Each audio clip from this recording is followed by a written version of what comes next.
Pemerintah pusat telah menargetkan investasi nasional mencapai 1.400 triliun rupiah. Untuk mendukung capaian investasi ini, pemerintah daerah menerapkan sistem online single submission atau OSS untuk mempermudah masyarakat dalam mengurus perizinan. Pemerintah pusat menargetkan pertumbuhan ekonomi nasional pada tahun 2023 bisa meningkat 10% dari tahun sebelumnya. Untuk mencapai pertumbuhan ekonomi ini, pemerintah pusat mulai mempermudah para investor yang masuk ke dalam negeri, salah satunya dengan menetapkan Undang-Undang Cipta Kerja untuk mempermudah proses perizinan dan keamanan para investor. Anggota Komisi 6 Dewan Perwakilan Rakyat Republik Indonesia Haji Muhammad Syamsul Lutfi menyampaikan, untuk tahun 2023 pemerintah sudah menargetkan investasi nasional mencapai 1.400 triliun rupiah. Angka ini dikatakan cukup tinggi, namun pemerintah optimis target tersebut bisa dicapai dengan baik.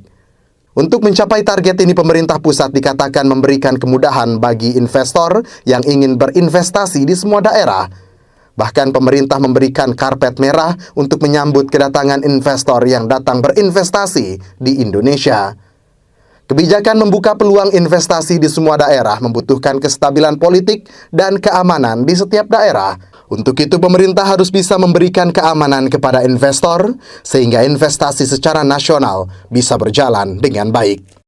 Secara nasional perkembangannya cukup signifikan ya. Kalau kita lihat berdasarkan data yang ada sejak tahun 2017 terus mengalami peningkatan. Secara tahun 2022 yang lalu, target dari pemerintah pusat berdasarkan RPJMN adalah 1.200 triliun. Tapi terrealisasi 1.201,2. Ini kan sangat menjanjikan dan menggembirakan bagi perkembangan investasi kita ke depan. Artinya adalah bahwa pemerintah pusat sudah mampu memberikan berbagai macam kemudahan dan keleluasaan bagi para investor kita, terutama yang berdasarkan investasi dari penanaman modal asing. Secara nasional untuk tahun 2023 adalah 1.400 triliun target investasi secara nasional. Nah, kalau saya lihat dari kinerja dari Kementerian Investasi dan BUMN untuk tahun 2023 kita sangat berharap besar bahwa target 1.400 triliun itu bisa terrealisasi dengan baik.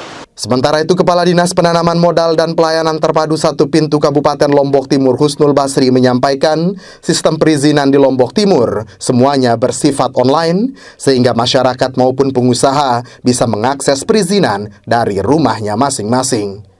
Adapun sistem perizinan saat ini mulai berbasis resiko yang nantinya bisa diakses melalui sistem online single submission atau OSS. Adanya layanan yang dibuat ini dikatakan dapat mempermudah masyarakat dalam mengurus perizinan di wilayah Lombok Timur. Investasi yang bisa kita rekam berdasarkan nomor induk berusaha tahun 2022 itu sebetulnya cukup tinggi, sebesar 7 triliunan, tapi itu didominasi oleh usaha mikro.